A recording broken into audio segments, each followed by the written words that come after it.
Bourbon Real Talk Land, Randy Sullivan with a very special episode for you today. I have Dave Wagner, the collector extraordinaire, and we're going to have a good time because not only does this guy have a very entertaining and exciting background, but he started collecting lots of stuff that you and I find very fascinating, and many of the items that he has have great stories to go with them. So thank you for coming on. Thank you for having me.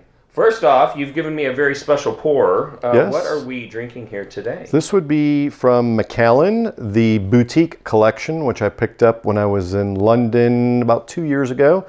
We were there doing, we were actually going to Signatory to do some acquisitions for barrels that I was going to buy, and had a layover in the airport. Didn't know there was a Macallan boutique. Went in, saw that this was the only place I could get this bottle. So unfortunately, they were limited to one per person. Mm-hmm. So I brought that back, and it is not your typical Macallan. Yeah. It's different, and I personally like it. Okay. The glasses were a gift from a friend of mine who actually got me into Scotch collecting. Okay. Claudio Bernasconi in Switzerland. He has the largest private collection of Scotch in the world. Wow. And owns a bar/hotel in Switzerland as well that has the largest Scotch collection in the world that you can go and sample over 3,000 expressions of Scotch. Wow. Claudio and I have become friends over the years, and last time I saw him, he gifted me a couple of these beautiful black special edition Macallan glasses. That is awesome. So this is how famous, is it Claudio? Claudio, yes. This is how famous Claudio is. I have a bourbon channel, and I know his name. That's how famous he is. So everybody who is high up in the Scotch collection world knows who Claudio is, and that is amazing. And so let's hop right into it. So you're one of those collectors that you don't have, you're not about quantity. No. You're about quality. Yes. And so let's start off and talk about the bottle that got your collection started and the history of how you got it. I was introduced to Claudio 2016, I believe it was. I was in Switzerland for business, unrelated to the Scotch industry at that time. And I was in Lucerne at a annual tasting called the Whisky Shift. Mm-hmm. It sounds really cool, and it is just as cool as it sounds. So they take these 3 long boats, put them on a lake with beautiful Swiss Alps in the background, mm-hmm. and you buy a ticket and you can go in. And I'd never experienced anything like this in the United States. So you have collectors there, you have retailers there, and you also have distilleries that are repping as well. Mm-hmm. A friend of mine who owns a liquor store that I had met in 2015 in Zurich invited me to come to this show. Mm-hmm. And he was the only person I knew. And when I went in to meet with him, he had introduced me to Claudio, and Claudio and I just hit it off. He's extremely humble and introduced me to a world that I never knew really existed until that point. And the neat thing about the Whisky Shift is like I had said, the people who are vendors are individuals. So unlike here in the United States, where you have to have a retail license or there's all of these types of difference, in Europe, you as an individual could show up, bring your own personal collection, mm-hmm. open these up and sell them by the dram. So if you wanted to try a 1962 Macallan, for a fee, this individual would pour you a dram and you go on to the next table. It was amazing. Wow. It was a life-changing experience that I got introduced to Claudio that night. I also got to introduce to Martin Mardvik. I'm going to kill his last name. Mardvinson. He is the world brand ambassador for Highland Park. Okay. And when I met him that night, we had a great time. He actually had signed a bottle for me that I treasure. And that particular bottle was to celebrate the anniversary of the Whisky Shift. Okay. And unfortunately, last year I couldn't go because of COVID. They didn't have it. Oh, no. But I am looking forward to getting back as soon as possible. It's a great experience. But the next year, Claudio had invited me to his home, and I told him that I wanted to start collecting. Mm-hmm. And he asked me, "What year were you born?" And I gave him a budget of how much money I wanted to spend, and he went and rummaged around for about 20 minutes and came back with a very special bottle that I normally at that time would not have been able to afford or even comprehend if I really want to start collecting. Right. And he came with this bottle here, which was a 18-year-old distilled in 1970, which is the year I was born. Wow. And that's what started the, I would say, collection, but it's also now become an obsession. Well, there's a beautiful watercolor on here. This is phenomenal. Absolutely. And your birth year. Yes. And Claudio is one of these as I said, he's got the single largest collection, private collection of Scotch in the world. Mm-hmm. So when you go to Claudio's, when you go up and down the aisles, he has probably 3 aisles of just Macallan, and he probably had 4 or 5 of these bottles. Right. So for him to part with it, it meant the world to me.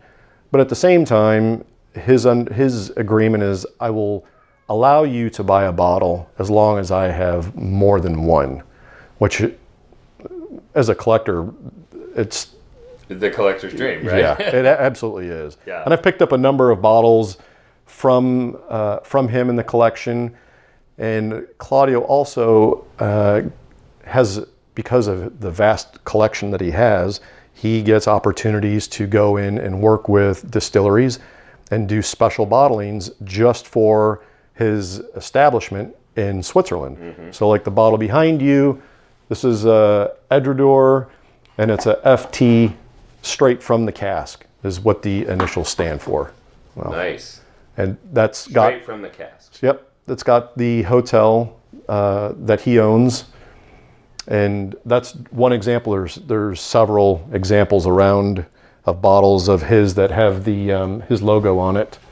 But just a super, super nice guy. He's the one who got me involved and has really opened my eyes to collecting. And his advice to me in starting to collect was, don't collect just for the sake of collecting. Collect what interests you. Right. It makes the hobby much more exciting when you can focus on specific things that you like. So my favorite distillery is Lagavulin. Mm-hmm. So that's kind of my thing. Right. Claudio's is Macallan. He has a bottle of Macallan from every year that Macallan's been in business. Right. It's amazing, and multiples of that. And I started collecting Lagavulin. So when I go to Switzerland, I'm looking for bottles that were never available in the United States. Mm-hmm. So, for example, this was a Italian independent bottler called Samaroli, a Lagavulin. And mm-hmm. Lagavulin doesn't very often go to independent bottlers for these bottles. Mm-hmm. So just the fact that it's an independent bottler is something special. Right. Never in the United States, I'm not going to say a one of a kind, but it's very special to me, as well as to collectors who collect Lagavulin. Nice. Yeah.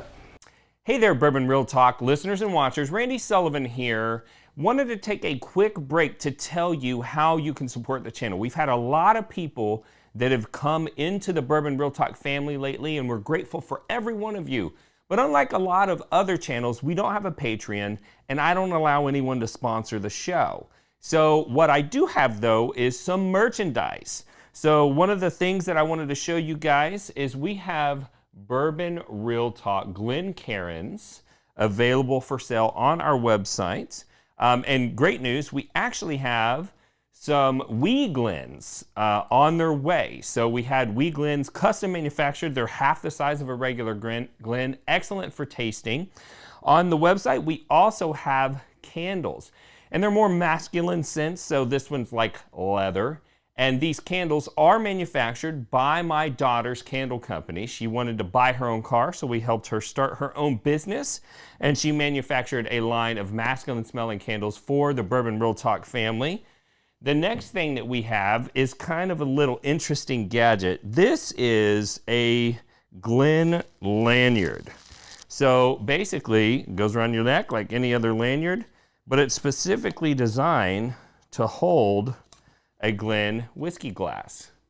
And it allows you to go hands-free. So honestly, the first time I saw one of these, I thought it was a silly concept. Then someone gave me one. I used it at a bottle share. It was super efficient, truly made it a more enjoyable experience as I interacted with people. We also have these decorative storage boxes for your whiskey samples. So if you get involved in the whiskey community, you're going to be given samples like this one. And one day you're going to look up and you got little sample bottles sitting all over the place. It doesn't look that good. And so we manufactured these custom storage boxes. Those are available as well. And the creme de la creme of merch for Bourbon Real Talk is the American Whiskey Aroma Kit. So the story on this is I was doing reviews. People kept asking me, how do you learn how to break down the different flavors of a whiskey? And I had learned through a wine aroma kit, but I could not find a bourbon aroma kit that I liked. Most of them came in a cardboard box. The scents didn't always make sense for bourbon. Some of them would say they were for bourbon, but they had scents in there that were really more Scotch focused. And so my wife, who helped with the candle company, helped me curate this box. We crowdsourced the 36 scents that went in this through the whiskey community, and I probably went through about 350 different scents to find these 36. Interesting little tidbit, I've given one of these to the master distiller of a major legacy Kentucky distillery, and he reported back that he loves all the scents and that he uses it to train his sensory team. But I am not allowed to tell you what the distillery is, or it would probably ruin my relationship with them. So if you saw any of this stuff, you want to support the channel, you can head on over to bourbonrealtalk.com/shop and pick something up. But if you just want to hang out here and learn, I'm totally happy with that as well. Just happy to have you as a listener. So that's a pretty special one. Going back to my friend Marcus, who owns the shop in Zurich, he goes to Isla Fest every year, goes to the Lagavulin, knows how much I like Lagavulin, and he always picks me up bottles from the Isla Fest. So a lot of these bottles that you have to be there to buy, I buy from him. Gotcha. And again, part of the interesting thing with Europe is independent collectors can sell their collection to retailers. Right. So I walked into Marcus's store. He kind of knows what I'm looking for, and someone by pure luck, I'm not going to say luck, but I lucked into a bottle of Yamasaki that is very hard to find, that a collector in Switzerland decided to sell and liquidate his collection. So although Marcus didn't get this through what I would call in the United States traditional, going through a wholesaler, he can buy from independent collectors. Right. So a lot of my Japanese bottles have come from collectors in Europe. So that is right place at the right time. And also at the Whiskey Schiff, I had met an individual who kind of specializes in Kurosawa. Kurosawa being a closed distillery in Japan. Their bottles start at about $1,000 and go up to $300,000. Wow. And an independent bottler, or not an independent bottler, but I have a bottle of Kurosawa floating around here somewhere. Where's it at? I usually try to tuck those away. There, you should. But that is a bottle of Kurosawa that is, anything Kurosawa is hard to come by just because it's a closed distillery. Right. But great bottle. Fantastic. And the individual... You've had the opportunity to try these? I have. At Yes. Claudio's hotel.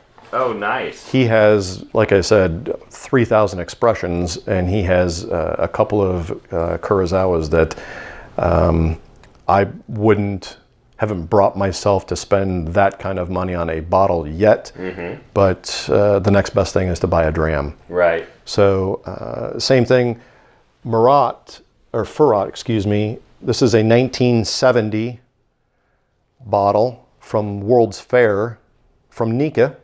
Okay. Not something that you run across every day. Right. That's beautiful. Absolutely. Just the bottle itself is pretty neat. But I really enjoy the Japanese collecting. It is high collectability, and I also really enjoy the spirit itself and drinking it. I'm a big fan of Yamasaki, big fan of Kurosawa. Nika puts out some fantastic whiskeys. And then going back to Scotland and Scotch, you can never go wrong as a collector with Macallan. Sure. You just can't. This bottle here, Ruby, used to be imported into the United States, and Macallan decided to pull it from the U.S. market, still widely available in Europe, and pick this up again from Claudio, a bottle of Macallan Ruby, which you can't find those in the United States anymore, even though it's still made. And the one thing that I learned from Claudio is not only is it bottles that they don't send to the United States, they're for European release, but Macallan and other distilleries do the same thing, that they'll have bottles that are explicit for the U.S. market that don't get released in Europe. So we have kind of done this bartering thing where 2 years ago when I was there, he had red whiskey of the year was the George Dickel Bottled in Bond. And he wanted some of that for his own private collection. So he calls me and says, can you source me a couple of these bottles? Which, walking into any liquor store, you could get it, yeah. There was no problem. Right. But again, he couldn't get that in Switzerland. So it really has been a fantastic friendship back and forth between the two of us. Right, right. So anytime that I meet a collector that has bottles at this level, which are very expensive to acquire, and drinking the bottles can be very expensive, and you're talking about flying back and forth from Europe and all of this stuff, my viewers want to know what it is that you do for a living, that you have enough income that you can afford to do these types of things. I am an importer. An importer. I started out just as a firearms importer in Switzerland, and have broadened that over the years to import firearms from Germany as well as France. And after being able to gain the knowledge to import firearms and Claudio's new obsession that he had instilled upon me, in 2019, we actually got our liquor import license to start importing liquor. So that's, they say it's not work if you love what you do. Right, right. And so are you able to say what firearms you import, or is that... Sure. We import Sig Sauer of Switzerland. We import in Switzerland. There's another company called Weissen Defense, or we would pronounce it Weissen. They make a firearm that I'm the only person who's ever brought it into the United States. And when we do deals like this, we always try to get an exclusive. If we're going to put the time and the effort into bringing these in, go through the process of getting firearms approved by ATF to be able to import.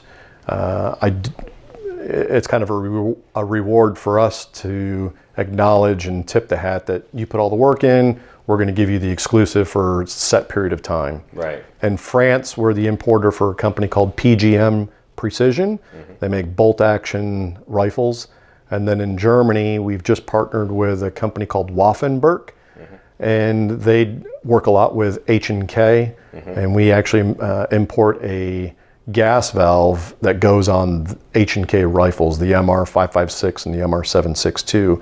So if you're suppressing those rifles, you can adjust the gas pressure. Pressure. Exactly. Nice, Yeah. nice. Well, that's pretty impressive. I will tell you folks that when I met Dave, it was a hilarious story. So We have a mutual friend, Rodney Smith, the co-founder of the whiskey group that I help admin, Someone Say Whisky, and Dave had just imported a bunch of Scotch through Signatory. Yes. And you wanted to talk about potentially working out, advertising that inside of the Whiskey Club. And Dave is a member of the Cowboys Club, which the Dallas Cowboys are based here in Dallas, where I live. And there's this very exclusive club that has a very expensive sign-up fee and a monthly fee and all this stuff. And I had never been there before. So I am out recording a podcast for you guys, and I show up dressed like this. Only had a t-shirt on. I didn't even have a polo. And I was wearing a hat. And so I walk into this very exclusive club, and there's two very cute young girls there, and they're like, "Sir, you cannot come in wearing a hat." And they're like, and they're looking at me all suspect. They're like, "Who are you here to see?" And I was like, I didn't even know the name of the person that we were meeting with. Rodney just told me to go to the Cowboys Club. So I'm texting Rodney, and he's like, "It's Dave Wagner." And then I said your name, and they were like, "Right this way, sir." And I was like, that seemed weird. Like, they didn't want to let me in. And then all of a sudden, it's like all, smiles and, politeness. I did have to take my hat off. And so we go and we sit down at the table, and everyone else got the memo but me. Everyone's wearing like a jacket and slacks. And I look over, and you're wearing a watch that I think is around $125,000 or $30,000 that I used to, like, I don't know, study, like, because I love watches, and I read all about this watch, and it was a Breguet tourbillon, which Breguet invented the tourbillon movement. It's one of the most amazing watches that you could possibly own, and I was like, I feel like I'm in the wrong place. Like, I feel like somebody should have given me a heads up, and then I'm like apologizing to everybody, and Ronnie's like, "Dude, it all worked out." I did it the first time I went to the Cowboys Club. I was wearing a tracksuit. So you have a good story now. Yeah, I do. And we are going back to the Cowboys Club sometime soon, and this time I will be prepared. I will be prepared. I will dress appropriately. And that's when I found out what it was that you do for a living, which is fascinating. I think that's something that people, they understand that someone does it, but they can't imagine, a person who actually does it. And that has afforded you the opportunity to kind of become a collector of fine things. And what I find is that people that collect things, they don't always just collect the one thing. So you also collect cigars, and you smoke cigars. I do. Do you have any really special cigars that are in your collection? So I don't have any up here. They're in my humidor downstairs, but in traveling to Switzerland, I've developed a really close relationship with Pittoro cigars, which are located in Switzerland. When you think Swiss and you think cigars, most people automatically go to Davidoff. Which I do smoke those as well. Right. But I had developed a relationship with Patrick Martin and his partner, Pablo. And neat story for another time. If you're interested in the cigars, you can read the history on those guys. But that kind of also is a neat link to just the people who you meet when traveling. You never know who you're going to meet and who you're going to be introduced to. Right. But there are basically two brands that I enjoy smoking, Pittoro being one and Davidoff being the other. And for New Year's this year, my son was in the hospital not doing very well, and I needed a little stress reliever, and went to the Davidoff Lounge in Houston, which I did join because I was spending so much time in Houston where my son lives, and treated myself to a Oro Blanco. Is that this one over here? Yes. And the Oro Blanco is a great cigar. Unfortunately, I have to say, I haven't smoked it yet. Okay. My son basically was in the hospital, wasn't going to be getting out for New Year's, and instead of staying, I decided to get in the car and drive home. So I am looking for the next special occasion Right. to smoke that cigar. Because that's like a $450 cigar, so it's not like a Tuesday night special. It's a special occasion cigar. So, That's awesome. yeah. That's awesome. Well, you also collect putters, from what I understand. Specifically Scotty Cameron. Okay. Yeah. And we have some of those over here. Yeah, there's one special. I mean, they're all special to me for various reasons. I really only kind of collect one type. The one without this one right here. Okay. So the story I was told when I acquired this specific putter was it was the audition putter for Scotty Cameron, who at that time went by the name of Scott Cameron. Okay. Most of his putters, if you were to pick up any of the other putters over there, they would all say Scotty Cameron. Mm-hmm. He decided that he wanted to audition with Mizuno. This is pre-Titleist, before he had struck his agreement with them. And this was one of the putters that he auditioned with Mizuno. So if you look on it, it'll say Scott Cameron here. And he put Mizuno here. Mm-hmm.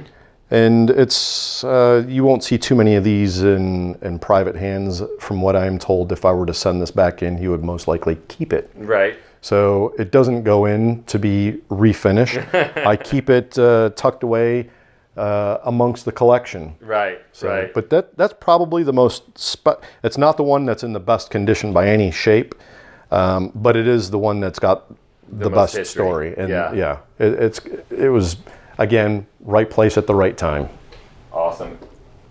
In addition to that, you also collect guitars. I do, So, yes. you collect Gibson Les Paul guitars. Correct. Correct. Yes. Do you have some special guitars you could show us? I have two, actually. One, I actually am from upstate New York. Mm-hmm. There's a well-known guitar shop up there in that area, and they were celebrating their 30th anniversary, and got Les Paul to do a special edition that he kind of came up with the design with House of Guitars, and came up with this. There's only 30 of these made, and this is one of 30. Wow. So pretty special to me. And That is not only a beautiful guitar, but it's pretty cool that it's got his picture on the back too. yeah, with signature. So that's pretty neat. Irreplaceable now. Right. So unless you can find one of the other 29. Right. And then the other one that I have is, again, I kind of go for the non-traditional kind of things. Right. Let me grab it real quick. So Nat Sherman is a clothier based out of the UK. Mm-hmm. And they did a promotion about 7-8 years ago where they have 15 boutiques across the world. And what they did is they were trying to raise money. So each store got a individually made guitar. So what they did is they went and bought these Les Paul. In this case, it's a Les Paul from Gibson. And they sent it to a gentleman in London who did all of this finish with a Nat Sherman shirt underneath it, a houndstooth checked. And this actually was in the Bahrain store, which is store number 15. And it was auctioned off to raise money for, I don't remember what the cause was now, but some of the stores had gotten Les Pauls, some had Flying V's, Thunderbirds, but there were only a total, I believe, of 15 or 20 of these totally made. So it's not a 1969 Les Paul, sorry, Right. but it is kind of special that it's a limited edition. Yeah. And again, not easily replaceable. That's awesome. Yeah. So you got a great guitar collection, putter collection, cigar collection, and Scotch collection. Where else have you traveled to collect things? So we were actually trying to find a partner in Japan for whiskey, as clearly my You do love obsession. Japanese whiskey. Yes. So, and the timing worked out well. My son had just graduated from college. And I pretty much told him, you can pick wherever you want to go as a graduation congratulatory trip. And he picked Japan. Okay. So I kind of killed two birds with one stone. So while 99% of the trip was focused on him, I said that I have a little bit of business. Number one, I have to go to Yamasaki because I love the brand. Well, right. It'd be a sin if you were in Japan and you didn't. Absolutely. And we were looking for a small producer that potentially could partner with us to export to the U.S. Sadly, that part didn't work out, but I was able to go to Yamasaki Distillery. And they have most distilleries have, as you know, distillery only bottles, which is what we're drinking right now, actually. Okay. So small, I think it's a pretty cool looking bottle. Yeah. It feels like it's medicinal. Yes. Like there's a tincture in here. Absolutely, yeah. Okay. Heals all ailments. Heals all. This is medicine for the inside. That's right. For your inside problems. So the only way to get this, obviously, is to get on a plane and fly to Japan. Well, that's awesome. Ooh, I like that. It's beautiful. A lot bolder flavor than a lot of the Japanese whiskeys are a little too subtle for me. Yes. But this one's coming in a little bit, a little bit more flavor. Absolutely. So your passion for collecting and your history of importing actually encouraged you to get your importer's license. And you actually brought in some whiskey from Signatory, is that correct? Correct. Claudio had invited me to go on a buying trip with him. And October 2019, we went to Signatory. And we spent 2 days barrel tasting. Okay. And being the new guy, it's tough work, but somebody's got to do it. It was extremely difficult. Being the new guy, I kind of figured that I would be going last and have last pick, and it was quite the opposite. I actually went first and had first right of refusal. Wow. Which was pretty amazing, given that I was with Claudio and Marcus, that these guys are buying barrels. Titans, and I get the honor of being able to taste and go first. So we have a bottle right here. What did you pick? I originally went over thinking that I was going to buy 2 casks to buy and have bottled and sell now, and then buy 2 casks to sit and age. It never works to plan. I ended up buying 4 casks that we bottled and have sold. So one of the 4 is a Col Isla. I always look for things that are non-traditional. So two of the bottles that we bought are not what I would call their normal expression. If you were to pick up a Linkwood, was one of the other ones that we had purchased. The Linkwood is not a traditional Linkwood. This Linkwood was actually aged in a wine cask. Okay. So it has a much different flavor profile. You can still, if you were to be blindfolded, you probably wouldn't know that it was a Linkwood because that just the aging and the wine, charred wine cask just gave it a different flavor. This Col Isla tasted unlike a normal Col Isla that I normally have. And one of the things that we wanted to do was we really wanted to separate ourselves from all of the other importers. And what I mean by that is, what could we do that no one else was doing? And I don't know of anyone else that does this, but we are concentrating on only bringing in cask strength. Gotcha. That's it. So we're giving you, the consumer, the power to cut it to your liking. Right. My whole thing is if you're going to pay for a good bottle of Scotch, or bourbon for that fact, you can decide how it is that you want it. Sure. I don't want to pay for water. Right. As good as the water is in Scotland, right. I would rather invest my money in liquid gold. Right, sure. So. And so you brought in, was it 4 casks? Yep. It was a Linkwood, the Col Isla, a Ben Renez, and a Glenrothes. And if we had any viewers who wanted to acquire a bottle, are there any still available? There are. So right now in Texas, unfortunately, Total Wine, Pogo's in Dallas, and then Dallas Fine Wine are the 3 retailers that carry our product. Gotcha. So they got distributed in North Texas. North Texas, basically. Yes. So it wouldn't be impossible to find it. Correct. Gotcha. So those 3 locations. So one of the things that I like to ask somebody who's well-traveled, they collect, they've made some friends. You've talked a lot about, your couple friends that you made in the Scotch world. Has your passion for whiskey caused you to make any connections and maybe have an experience or, learn something about another person or something that just really sticks out in your mind as a positive experience? Because we like to believe that whiskey brings people together. Absolutely. So I was traveling in Geneva, Switzerland. I want to say it was 2019, and one of my friends decided to come with me. He had never been to Switzerland, so I knew of a very high-end cigar lounge called the Leopard Lounge in Geneva.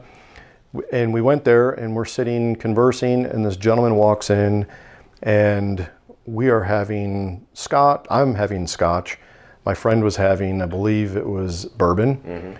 And this gentleman walks in and sits down and is overhearing our conversation and speaks up and says, "You're not from around here." And obviously I could tell by his accent that he wasn't native either. Right. And he says, "I'm from a little town near you, Beverly Hills." I was like, "Oh, very nice." And we sit there, and he, come to find out, is a world ambassador for Waldorf Astoria. Oh, wow. We strike up a friendship, and by the end of the night, he had said, "If you ever come to LA, I would love you to be my guest at the Havana Club." Wow. Which is pretty exclusive cigar club, and they only have 2 locations in the US. They have one in New York City and the one in Beverly Hills. So I got home from that trip in October, told my wife that we would be going to LA in December to take him up on his offer, and we have remained very good friends and have established a pretty close-knit relationship. That he's just a fantastic guy. But that's one of many stories that I tend to do a lot of business between this and a fine cigar. Right, right. Well, let that be a lesson to you people, because if you get involved with the brown spirits, I mean, they're meant to be shared, and they bring people together, and it creates opportunities that maybe you never would have thought of before. I mean, and when you get passionate about something, if you like you said, if you do something that you love, you never work a day in your life. That's right. That's right. And so it just created opportunities, networking, all that stuff. So that's just beautiful. Yeah. Well, I do want to thank you for Absolutely. coming on today. And I don't really guess, because you don't sell direct to consumer. You're mostly B2B, right? On the liquor business, that would be correct. Yeah. Yes. Is there some place that people can go to find information about the firearms that you sell? We are on Facebook under JDI Firearms, and Instagram is SAN, S-A-N, Imports, or also I believe it's linked together with JDI Firearms as well. And we have an Instagram page for the liquor side of the business as well, called Ventinove Imports. Everyone wants to know what the heck is Ventinove. It's actually Italian for the number 29, which happens to be my favorite number since I was in high school. My favorite football player actually was Eric Dickerson. Okay. And my wife and I started dating on June 29th. So it has some significance between us. Yeah. That's awesome. So Ventinove Imports. That is awesome. Well, if you want more information about Bourbon Real Talk, you can find that at bourbonrealtalk.com. You can find us on Facebook, also on YouTube /Bourbon Real Talk. And we would love it if you would go to the website and you would give us a suggestion for what you'd like to see in a show. You can subscribe, like, review, comment on YouTube or your favorite podcast player, which helps with the algorithm, helps get the word out there. And I always like to tell people, because, we get a lot of new viewers on the podcast every week, and they may not know what the show philosophy is or why we're doing what we're doing. And my impetus for doing this channel is that I want to use brown spirits to bring people together. And I want people to feel connected, and I want people to know that they're not alone in this world. And I've made so many great connections and friendships because of my passion for whiskey. And I know that sometimes people need that. I actually lost a brother to suicide in 2014. And it came as a shock to me and my family that he felt that alone and disconnected. We had no idea. And I wanted to do something about it. And so I thought, I'm going to help people get connected to a community. And so that's part of the reason why we do this podcast. And it is the reason why I sign off every show the same way. And that is, if you woke up this morning and you were unsure whether or not anyone loved you, just know that I love you. And I'll see you next time on Bourbon Real Talk.